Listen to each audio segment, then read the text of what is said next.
آپ یہ سوچیں کہ ہم نے صرف 5 یا 10% جو ہمارے یہاں گیس اور تیل کی جو جگہ ہیں، صرف 5 یا 10% ہم نے ابھی تک کنویں کھودے ہیں. اور وہاں جدھر یہ پختونخوا میں یہاں ہم جو کنویں کھودتے ہیں، دنیا میں اتنا نہیں ہے کہ ہر 3 کنویں کھودتے ہیں اس میں سے ایک میں سے گیس نکلاتی ہے، لیکن ہم کھودتے ہی نہیں ہیں، باہر سے چیزیں امپورٹ کر لیتے ہیں. تو میں یہ آپ سب کے لیے اس لیے کہہ رہا ہوں کہ یہ جو پروفیسر نے آج باتیں کی، یہ انشاءاللہ ہم اس یونیورسٹی کے اندر ہم پائنیئرز بنیں گے ماڈرن ٹیکنالوجی کے، ایگریکلچر کے.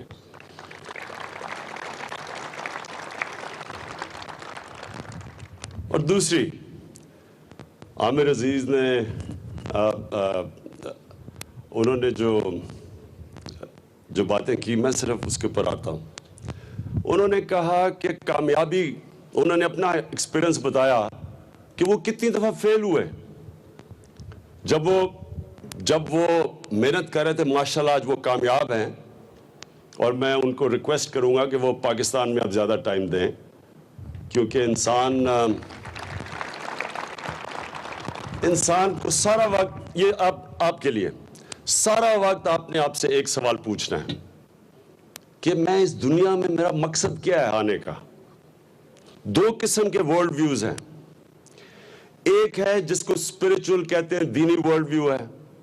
دوسرا ہے مٹیریلزم، جو لوگ مانتے نہیں اللہ میں. 2 ڈفرنٹ ورلڈ ویوز ہیں. ایک یہ ورلڈ ویو ہے کہ جتنا بھی بناؤ، بناتے جاؤ، پیسہ، 1 گھر 2 گھر، پیسہ، وہ اس کی کوئی اینڈ نہیں ہے. اس کی وجہ سے، اس ورلڈ ویو کی وجہ سے 60 یا 62 دنیا کے اندر لوگ ہیں جن کے پاس 3.5 ارب لوگوں کی جتنی دولت ہے. 62 لوگوں کے پاس جو دولت ہے وہ 3.5 ارب لوگ، دنیا انسانوں کی اتنی دولت ہے. وہ کیا کریں گے اس دولت سے؟ ایک اندازہ یہ تھا کہ اگر وہ ہر روز 10 کروڑ روپیہ خرچ کریں اور کوئی اور ان کے پاس پیسہ نہ آئے تو تب بھی 400 سال لگیں گے ان کو اپنا پیسہ خرچ ختم کرتے ہوئے. تو کوئی یہ ایک بینک میں پڑے ہیں پیسے، کبھی بھی اللہ لے جا سکتا ہے دنیا سے. دوسرا ورلڈ ویو ہے، وہ یہ ہے جو قرآن میں اللہ کہتا ہے میں نے تمہیں کسی مقصد سے پیدا کیا. وہ یہ مقصد ہے کہ جو بھی آپ چیز کرتے ہیں، پہلے آپ اپنی ضروریات پوری کریں، اس کے بعد یہ سوچیں کہ میں دوسرے انسانوں کے لیے کیا کر سکتا ہوں. اور یہ جو دوسری جو ورلڈ ویو تھا، اور یہ آپ کو ہمیشہ پلیز اس کو اسٹڈی کریں، کیونکہ ایک ویژن کے تحت پاکستان بنا تھا. یہ یاد رکھیں، یہ ایسے ملک نہیں بنا تھا، اس کی ایک ویژن تھی. اس کے پیچھے ویژن تھی علامہ اقبال کی اور قائد اعظم کی. اور ویژن قائد اعظم کی تو یہ تھی نا کہ ہندوستان میں ہم نے برابر کے شہری نہیں رہنا تھا. وہ آج کے ہندوستان میں سب کو پتہ چل گیا ہے کہ مسلمانوں کو کیا مشکلات کا سامنا کرنا پڑا. وہ قائد اعظم کے عظیم ذہن نے تب ہی سوچ لیا تھا کہ ایک وقت آئے گا کہ وہ مسلمان 2nd کلاس سٹیزن بن جائیں گے. لیکن ایک دوسرا ذہن تھا علامہ اقبال، جنہوں نے کہا تھا کہ ہم ایک ایسا ملک بنانا چاہتے ہیں جو ایک مثال بنے گا ساری مسلمان دنیا میں کہ ایک اصل اسلامی ریاست کیا ہوتی ہے. اور وہ ریاست نبی صلی اللہ علیہ وسلم کی سنت پہ چل کے وہ صرف ایک ریاست تھی، وہ مدینہ کی ریاست بنی تھی. اس کے اصول تھے، ان اصولوں کے پر ہم نے پاکستان کو بنانا تھا. اور وہ کیا تھا؟ اب وہ ریاست میں کیا تھی، کیا فرق تھا باقیوں سے؟ وہ دنیا کی تاریخ کی پہلی فلاحی ریاست بنی تھی. یعنی ریاست بنی تھی انسانوں کے لیے. غریب تھے تب مسلمان جب مدینہ کی ریاست بنی، لیکن وہ ایک فلاحی ریاست بنی. جو حکمران تھے وہ اپنی ذات کے لیے نہیں آئے. اگر ان کو پاور ملی تھی تو پاور تھی انسانوں کی بہتری کے لیے، اس لیے تو فلاحی ریاست بنی تھی. جو آج پروگریسو ٹیکسیشن کہتے ہیں مغرب میں، وہ پہلی دفعہ زکوٰۃ کے ذریعے اس کو سمجھا گیا کہ جتنا جس کے پاس پیسہ اتنا زیادہ وہ کنٹریبیوٹ کرے، اور وہ کنٹریبیوٹ کرے نچلے طبقے کو اوپر اٹھانے کے لیے. یہ بڑا عظیم کانسیپٹ تھا.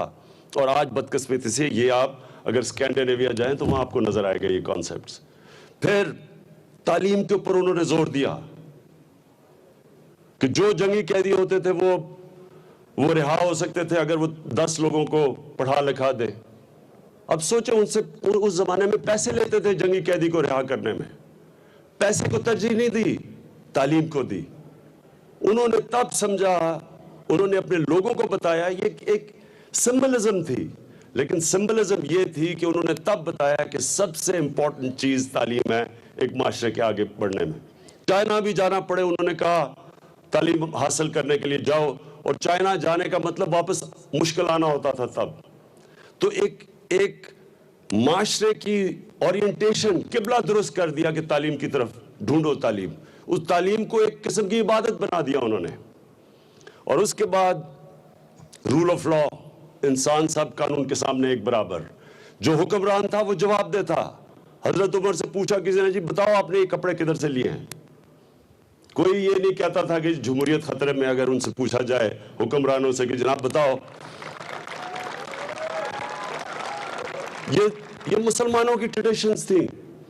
دیکھیں, یہ یاد رکھیں, وہ ماڈل تھا جس ماڈل کے اوپر مسلمانوں کا سیویلائزیشن کھڑا ہوا. 700 سال تک مسلمان دنیا کی عظیم سیویلائزیشن تھے. یہ جو روب میں نے یہ جو پہنی ہوئی ہے, یہ یورپ سے نہیں آئی. یہ عرب کی پہلی یونیورسٹیز کے اندر یہ عربوں کے کپڑے تھے جو یورپین لے کے گئے, پھر وہ ادھر سے آئے. تو مسلمان ایک وقت کا عظیم, دنیا کی عظیم سیویلائزیشن تھی. اور وہ سیویلائزیشن اس لیے تھی کہ ان کی بنیاد رکھی گئی سرکار مدینہ نے. اور یہی اصول پہ پاکستان کھڑا ہوگا جو انہوں نے, ان کا جو خطبہ تھا عرفات میں, وہ آج آپ یونائٹڈ نیشنز کا ہیومن رائٹس چارٹر دیکھ لیں تو وہ آپ سمجھیں گے کہ وہ 1400 سال پہلے وہ بول رہے تھے. انسانیت کا نظام تھا. کانسٹیٹیوشن مدینہ کی بنائی, مکمل طور پہ برابر کے شہری بنا دیا ساری جو بھی مذہب تھا. کوئی کسی کو زبردستی اپنے مذہب سے ہٹا نہیں سکتے تھے. رسپیکٹ کی لوگوں کی, عبادت گاہوں کی. یہ سارے ماڈرن کانسیپٹس تھے جو مدینہ کی ریاست میں دیے. ہم جب تباہی کی طرف گئے تو ہم ان کانسیپٹ سے دور گئے, تو ہم اپنی تباہی کی طرف گئے. ہم جب اٹھیں گے تو وہی اصولوں کو اپنا کے اس ملک کو ایک عظیم انشاءاللہ ملک بنائیں گے. تو یہ پہلے تو یہ آپ کے لیے بڑا امپورٹنٹ ہے کہ آپ کبھی بھی اپنی اوریجن نہ بھولنا. انسان گرو کرتا ہے, ایوالو کرتا ہے. انسان گرو کرتا ہے, اپنی اس کی جڑوں سے اوپر جاتا ہے. کوئی دوسرا کلچر اس کے اوپر آپ جب لگا دیتے ہیں, وہ انسان آگے نہیں بڑھتا, اس کی ایوولوشن رک جاتی ہے. یہ یاد رکھنا کہ آپ اگر ایک کسی دوسرے کلچر کے جب آپ غلام بن جاتے ہیں, جب آپ اس کلچر کو سوچے سمجھے بغیر اپنا لیتے ہیں, آپ ان کے غلام بن جاتے ہیں. اور غلام صرف اچھے غلام بنتے ہیں. صرف اوپر جاتی ہے اوریجنل تھنکنگ, آزاد ذہن صرف اوپر جاتا ہے. غلام ذہن اوپر نہیں جا سکتا ہے, چیزیں نہیں ایجاد کر سکتا. غلام ذہن غلام رہتے ہیں, اچھے غلام بن جاتے ہیں. تو یہ آپ نے اپنے ذہن میں ڈالنا ہے کہ آپ کو پتہ ہونا چاہیے. علامہ اقبال کی جو گریٹنس تھی وہ یہ کہ وہ اپنی تاریخ جانتے تھے, وہ قرآن کو جانتے تھے, قرآن پڑھا ہوا تھا انہوں نے, مسلم ہسٹری پڑھی ہوئی تھی, پھر مغربی فلسفی پڑھی, پھر انہوں نے وہ سوچ لے کے آئے جو آج بھی آپ علامہ اقبال کی شاعری پڑھیں, ان کی فلسفی پڑھیں, تو آپ کو لگتا ہے کہ آج وہ ہمارے سے باتیں کر رہے ہیں, کیونکہ وہ سمجھ گئے تھے مغرب کی طاقت کیا ہے, کمزوری کیا ہے ہماری, کیوں ہم پیچھے رہ گئے. علامہ اقبال کا جو ذہن تھا وہ سمجھ بیٹھا تھا یہ, کیونکہ وہ پہلے اپنی بنیاد جانتے تھے کہ وہ کیا تھے. تو یہ کبھی نہ بھولنا کہ آپ کی بنیاد کیا ہے.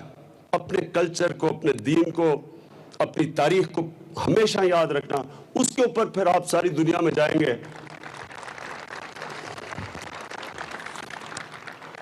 اچھا, پھر ابھی انہوں نے بات کی کہ انہوں نے اپنے فیلیئرز بتائے عزیز صاحب نے, کہ کس طرح انہوں نے کمپنیز بنائیں وہ فیل ہو گئیں. میں جب سن رہا تھا ان کو تو میں نے سوچا کہ یہ جو عزیز صاحب فیلیئر کہہ رہے ہیں وہ میرے فیلیئر کے ریڈار پہ تو وہ رجسٹر بھی نہ ہو وہ فیلیئر.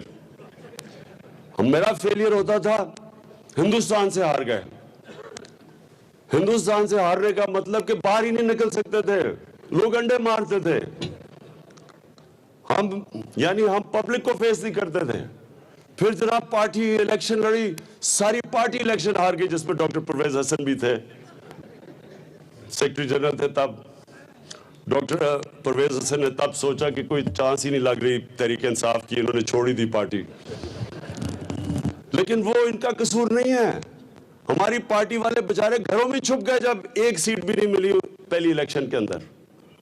پھر تھوڑی سی بڑی مشکلوں سے پارٹی اکٹھی کی, دوسری الیکشن آئی, پھر پارٹی ساری اڑ گئی, ایک سیٹ ملی. تو میں وہ سوچ رہا تھا کہ مجھے تو یہ پیسہ آیا آنا جانا وہ تو میرے ریڈر میں ہی نہیں آیا کبھی بھی.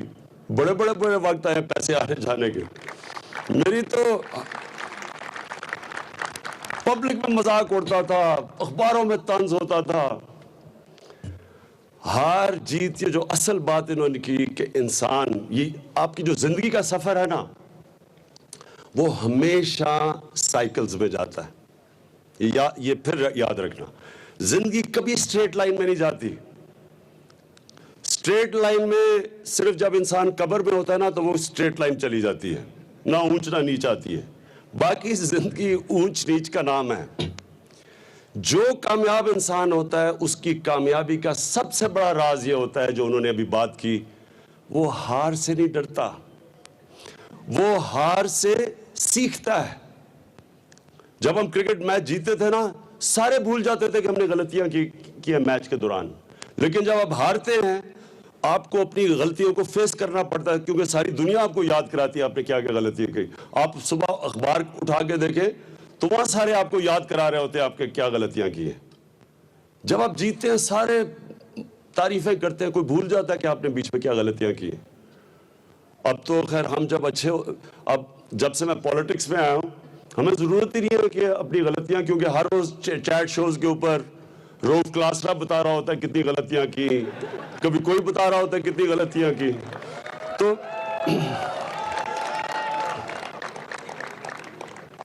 لیکن یہ ہے, یہ آپ نے سمجھنا. دیکھیں جمہوریت کیوں آگے نکل گئی بادشاہت سے. علامہ اقبال اور شاہ ولی اللہ نے دونوں کا ایک تھیسس تھا کہ مسلمان پیچھے اس لیے رہ گئے کہ ہمارے پاس بادشاہت رہ گئی اور مغرب میں جمہوریت آ گئی. کیا وجہ ہے کہ جمہوریت آگے نکلی؟ دو وجوہات ہیں. نمبر 1, جمہوریت کے اندر میرٹ ہوتی ہے, بادشاہت میں میرٹ نہیں ہوتی. اب اورنگزیب عظیم بادشاہ تھا مغلوں کا, جب اورنگزیب گیا تو اس کے نیچے کوئی بھی اس کا بیٹا نہیں تھا, کیوں, اور چننے تھے صرف بیٹوں سے. اگر بڑے بڑے تکڑے مغل جنرل تھے تب, اگر وہ مغل جنرل چن لیتے وہ بہتر بادشاہ بن سکتے, لیکن بننا تھا خون کی وجہ سے. اب اس کے بیٹوں میں کسی میں تھے ہی نہیں, تو ختم ہو گیا مغل بادشاہت ختم ہو گئی. اسی طرح سلیمان جو آٹومن ایمپرائر, سب عظیم سب سے بڑی سپر پاور تھے آٹومنز یورپ کے اندر. لیکن جب سلیمان گیا تو اس کی بیوی نے اسکیم کر کے دوسرے بیٹے کو بنا دیا, جو اصل بیٹا تھا جو تکڑا تھا, ادھر سے وہ نیچے جانے شروع ہو گئے. جمہوریت میں کیا تھی کہ جمہوریت میں جو اوپر آتا تھا لیڈر وہ ایک سٹرگل سے آتا تھا, تو جمہوریت آگے نکلنا شروع ہوگی, میرٹ تھا. ہمارے ملک میں کہتے تو ہم جمہوریت ہیں, لیکن کیوں ہمارا ملک پیچھے رہ گیا؟ جمہوریت میں ذوالفقار علی بھٹو کو ایوب خان نے 8 سال ایک ملٹری ڈکٹیٹر نے ان کو وزیر بنا دیا, وہ پھر بھی انہوں نے سٹرگل کی. بعد میں نواز شریف کو ایک ملٹری ڈکٹیٹر نے پکڑ کے پہلے گورنر بنایا اور پھر وزیر اعلیٰ بنایا, پھر IGI کو بنا کے انہوں نے پرائم منسٹر بنا دیا. سٹرگل نہیں کی. کیا سٹرگل تھی اس میں؟ آج کل جو شہباز شریف نے بڑی طنز کیا, پنجاب کے چیف منسٹر میرے سامنے عثمان مزدار بیٹھے ہیں, کہتے جی بڑی عجیب سی گھٹیا سی زبان استعمال کی. میں ان سے پوچھ رہا ہوں شہباز شریف آپ کا کیا ہے؟ آپ تو بھائی کی وجہ سے بائی ڈیفالٹ بن گئے ہیں سب کچھ، آپ کی کیا سٹرگل ہے؟ ان کے بچے سارے تیار ہو گئے ہیں. ادھر دوسری طرف دیکھو، وہ باپ بیٹا کاغذ پکڑ کے پھر رہے ہیں کہ جی ہمیں وراثت میں مل گئی ہے پولیٹیکل پارٹی. یہ جمہوریت نہیں ہے. جمہوریت میرٹ کا نام ہے. اگر جمہوریت میں میرٹ نہیں، وہ جمہوریت نہیں ہے. اور دوسری چیز، جمہوریت آگے نکل گئی، بادشاہ جواب دہ ہے. میں نے حضرت عمر کی آپ کو مثال دی. اس سے پہلے جو یورپ تھا، یورپ کی جو ساری سٹرگل ہوئی جمہوریت کی، وہ میگنا کارٹا سے شروع ہوئی. میگنا کارٹا کیا تھا؟ ایک ڈاکیومنٹ تھی کہ بادشاہ کو قانون کے نیچے لے کے آؤ. ان کی ساری سٹرگل تھی کہ جو بھی سربراہ ہو وہ جواب دہ ہو. اکاؤنٹیبل ہوتا ہے جمہوریت کے اندر بادشاہ. ہر طرح پیسہ نہیں خرچ کر سکتا، عوام کے ٹیکس پیئر سے وہ جواب دہ ہوتا ہے. ہمارے آپ نے تماشا دیکھ لیا ہے، جب سے ان سے جواب طلب کر رہے ہیں، اربوں اربوں روپے کی چوری ہیں، کیا ہے، کچھ ہے، وہ ایسے رکھتے ہیں کہ وہ کوئی پاکستان پہ احسان کر رہے ہیں کہ جواب دینے لگے ہیں.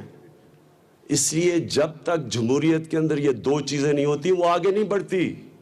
اب چائنا ہے، چائنا ہمارے سے آگے نکل گیا، ساری دنیا سے آگے نکل رہا ہے. وہاں تو الیکشن نہیں ہے، لیکن وہاں دونوں چیزیں ہیں.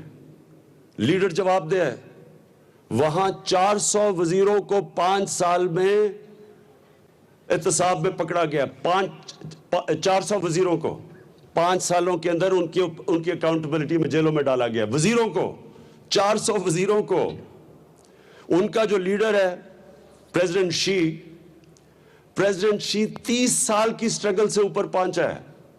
گاؤں سے کام شروع کیا اس نے. اس کی تاریخ دیکھیں، ایک پوری سٹرگل ہے اس کے پیچھے. 30 سال کی سٹرگل ہے. جو پرائم منسٹر لی ہے، اس کی 30 سال کی سٹرگل ہے. پوری یہ نیچے سے سٹرگل کرتے کرتے کرتے اوپر پہنچے ہیں، میرٹ کے اوپر پہنچے ہیں. اس لیے اگر الیکشن نہیں بھی ہے لیکن وہاں میرٹ بھی ہے، اور ادھر اکاؤنٹیبل ہے، جواب دہ ہے. اور یہ انشاءاللہ جو ہماری جمہوریت ہے، جب اس طرف اب ہم جا رہے ہیں، ہمارے جو بھی پاکستان کا لیڈر ہوگا وہ اکاؤنٹیبل ہوگا، وہ جواب دہ ہوگا عوام کے سامنے. عوام کا پیسہ وہ اپنے اوپر نہیں خرچ کرے گا. عوام کا پیسہ عوام کے لیے ہوگا اور وہ قانون کے نیچے ہوگا. اور آپ دیکھیں گے کہ انشاءاللہ یہی ملک کتنی تیزی سے اٹھے گا. اٹھ رہا ہے ابھی بھی جو اللہ کا کرم ہے، جس طرح کے انویسٹرز آ رہے ہیں پاکستان کے اندر، انشاءاللہ آپ دیکھیں زیادہ دیر نہیں ہے. میں اب آپ کے لیے صرف اسٹوڈنٹس آپ کے لیے اب آخری بات کرنے لگا ہوں. یہ جو زندگی کا سائیکل ہے اونچ نیچ کا، اس کا جو آپ کا جب آپ کے اوپر، اور جتنا جو چیز آپ ذہن میں جس کو پکچر کر سکتے ہیں، جو آپ کے ذہن میں تصور آ سکتا ہے، تصویر آ سکتی ہے، وہ ہو سکتا ہے. اللہ نے آپ کے اندر اتنی زیادہ طاقت دی ہے. اشرف المخلوقات بنایا انسان کو.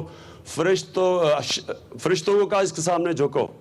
جب شیطان نہیں جھکا تو اللہ نے قرآن میں کہا کہ تمہیں نہیں پتا کہ میں نے انسان کو کیا دیا ہوا ہے. آپ اللہ کی سب سے عظیم مخلوق ہے. اس کا مطلب آپ کے اندر اتنی پاور ہے، آپ کو پتہ ہی نہیں ہے زیادہ تر لوگوں کو. پاور آپ تب آپ کی باہر آتی ہے جب آپ اپنے آپ کو چیلنج کرتے ہیں. جتنا آپ چیلنج کرتے رہیں گے اتنی آپ کے اندر سے پاور اوپر آتی جائے گی. اس کی سیکرٹ یہ ہے کہ جس وقت انسان کا پوٹینشل ختم ہوتا ہے، جب وہ ہار مان جاتا ہے.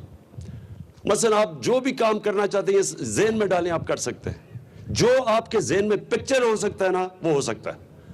لیکن یہ سمجھ جانا کہ برا وقت آئے گا، برا وقت آنا ہے. یہ ہو ہی نہیں سکتا کہ میں پھر سے کہہ رہا ہوں کہ آپ ایسے اوپر چلے جائیں. نیچے آنا ہے، کہیں گریں گے آپ راستے میں. آپ کا امتحان ہوگا جب اب مشکل وقت آئے گا.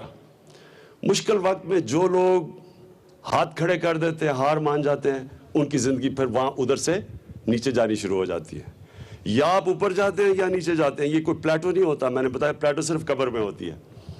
آپ نے جب برا وقت آنا ہے، ہار نہیں ماننی. برا وقت آپ کو بتانے آیا ہے کہ آپ کوئی غلطی کر رہے ہیں، اس کی نشاندہی کریں. یونیورسٹی ایجوکیشن آپ کو ایکوپ کرتا ہے، آپ کے ذہن کو ایکوپ کرتا ہے اپنی بہتر انالیسس کرنے کے لیے، اپنے غلطیوں کا جائزہ بہتر لینے کے لیے. اس کا جائزہ لیں، محنت کریں، پھر آپ اوپر آ جائیں گے. پھر آپ پہلے سے زیادہ تکڑے ہو کے اوپر آئیں گے. پھر جب آپ نیچے آئیں گے، پھر جب آپ محنت کریں گے آپ اور تکڑے ہوتے جائیں گے. تو زندگی اس طرح سٹیپنگ سٹون ہے. اسکول تیار کرتا ہے یونیورسٹی کے لیے، یونیورسٹی تیار کرتا ہے نوکری کے لیے. نوکری میں جب آپ کی ایمبیشن ختم ہو گئی کہ جی میں آرام سے اب زندگی گزاروں، اس کا مطلب آپ کی زندگی رک گئی. جو کرکٹر میرے زمانے میں ریٹائر ہوئے تھے، میرے ساتھ ہوئے تھے، جنہوں نے اپنے آپ کو اس کے بعد زندگی میں صرف آسان راستہ لے لیا. آسان راستہ یہ ہوتا ہے میرے لیے کرکٹ کے بعد میں کچھ نہ کرتا، آرام سے میں کرکٹ کے اوپر بات چیت کرتا اور ساری زندگی آرام سے، اس سے یعنی کمفرٹ زیادہ میرے میں گزار سکتا تھا. لیکن وہ اس کا مطلب میری زندگی کا جو ٹریجیکٹری ہے وہ ختم اس لیے ہو جانی تھی کہ چیلنج ختم ہو جانا تھا. جب چیلنج ختم ہوتا ہے انسان کا پوٹینشل ختم ہو جاتا ہے. آپ کا پوٹینشل تب تک ہے جب تک آپ کو چیلنج کرتے رہتے ہیں. اقبال کا شعر ہے کہ ستاروں سے آگے جہان اور بھی ہیں، ابھی عشق کے امتحان اور بھی ہیں. جس وقت جب تک آپ اپنے آپ کو چیلنج کرتے ہیں، اپنے جنون کو چیلنج کرتے رہتے ہیں، آپ آگے بڑھتے جائیں گے، آپ اپنے اندر اور طاقت فیل کرتے جائیں گے. اور جب تک آپ اپنے آپ کو چیلنج کرتے رہیں گے آپ بوڑھے نہیں ہوں گے.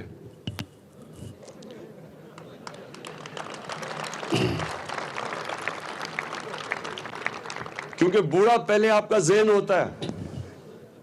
میں نے کتنے لوگ ابھی میرے ساتھ جو تھے جب انہوں نے ریٹائر ہوئے گورنمنٹ سروس سے، ایک دم میں نے دیکھا برا، ایک دم بال اچھے بلے تھے، ریٹائرمنٹ کے بعد برا حال، بال سفید، موٹ پیٹ نکلایا باہر. زندگی سے چیلنج ہی ختم ہو گیا. میرے یہاں بیٹھے ہوئے آئی جی اور چیف سیکرٹری صاحب، میں آپ کے لیے نہیں کہہ رہا کیونکہ آپ کے لیے انشاءاللہ ہم نے اور چیزیں بھی کرنی ہیں، آپ کو اپنے جانے نہیں دینا اتنی جلدی، اور آپ کو بھی بڑے چیلنجز کا سامنا کرنا پڑنا ہے جو پنجاب کو انشاءاللہ ہم نے ٹھیک کرنا ہے. تو میں صرف آخر میں بات دیکھیں، یہ آپ کو نمل یونیورسٹی نے زبردست اپرچونٹی دی ہے. آپ کو ایک پلیٹ فارم مل گیا ہے. یہ صرف ایک پلیٹ فارم ہے.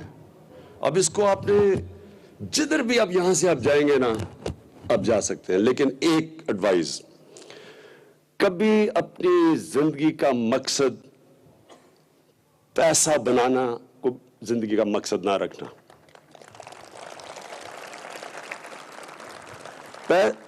پیسہ ہوتا ہے کسی مقصد کے لیے، پیسہ مقصد نہیں ہوتا. کیونکہ جس نے بھی میری زندگی میں جن لوگوں نے پیسے کو اپنا زندگی کا مقصد بنایا، میں نے ان کو کبھی خوش نہیں دیکھا. یہ سب سے بڑا عذاب ہوتا ہے کیونکہ اس کی اینڈ ہی نہیں ہے. ہمیشہ کوئی آپ سے زیادہ امیر نکلائے گا تو مقابلہ ہی چلتا رہے گا کہ پیسہ بناتے جاؤ.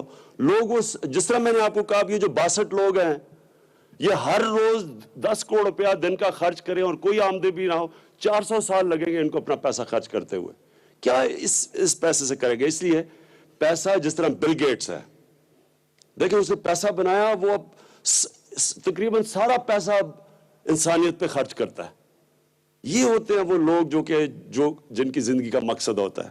تو آپ نے ہمیشہ یاد رکھنا ہے کہ زندگی میں جو بھی آپ کریں گے یہ سمجھیں کہ اللہ کو ایک ہی چیز پسند ہے کہ جب آپ دوسرے انسانوں کی بہتری کریں گے، جب انسانیت کو آپ اس کی خدمت کریں گے، جو بھی ہنر ملتا ہے آپ کو، پیسہ ملتا ہے، علم ملتا ہے، جب وہ آپ انسانوں کے لیے استعمال کریں گے آپ کو سکون ملے گا. سلیپنگ پل کے بغیر آپ راتوں کو سوئیں گے، آپ کو کوئی سارے آپ کے خوف چلے جائیں گے. کیونکہ قرآن کی آیت ہے کہ جو لوگ ایمان لے آئے اللہ ان کے خوف دور کر دیتا ہے. مرنے کا خوف، ذلت کا خوف، پیسہ رزق کا خوف، یہ سارے خوف آپ کے تب ختم ہو جاتے ہیں جب آپ اس راستے پہ لگ جاتے ہیں جو آپ نماز پڑھتے ہیں کہ اللہ مجھے ان کے راستے پہ لگا جن کو تو نے نعمتیں بخشی ہیں. یہ آپ کی نماز کا صرف ایک ہی مقصد ہوتا ہے. اور جب آپ اس راستے پہ لگ جاتے ہیں قرآن کی آیت ہے کہ اللہ آپ کے خوف دور کر دیتا ہے.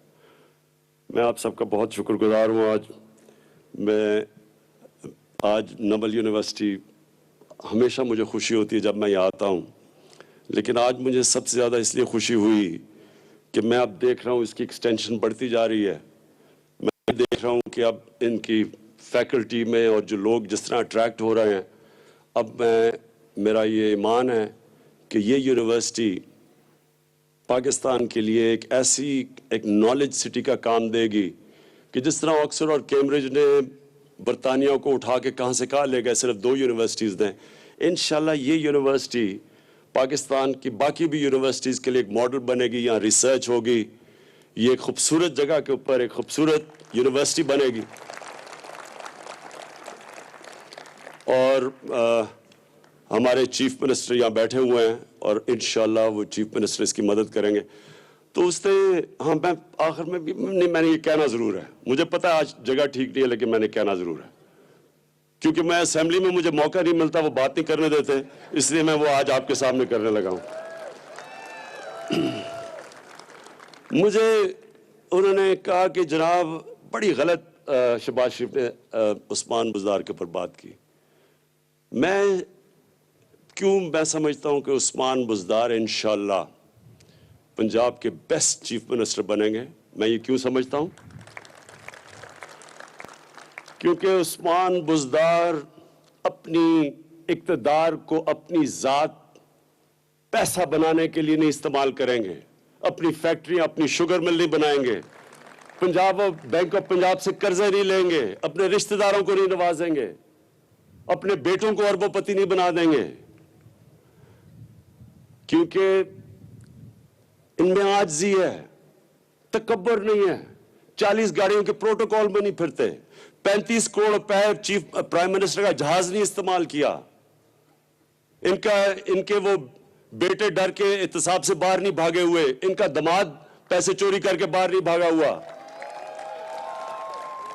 ان کا علاج پاکستانی ہسپتالوں میں ہوگا. یہ شریف خاندان کے چیک اپ بھی باہر کے ہسپتالوں میں ہوتے ہیں. یہ پاکستان میں علاج بھی ہوگا اور انشاءاللہ ہاسپٹل ایسے بنائیں گے کہ پاکستان سے لوگوں کو باہر علاج کروانے نہ جانا پڑے. ایک سب سے پاسماندہ علاقے سے ہیں، ٹرائبل ایریا سے ہیں، ڈی جی خان کے، جدھر لوگوں کے پاس ان کے گھر میں بجلی نہیں ہے، صاف پینے کا پانی نہیں ہے، 2.5 لاکھ لوگوں میں ایک ڈاکٹر نہیں ہے.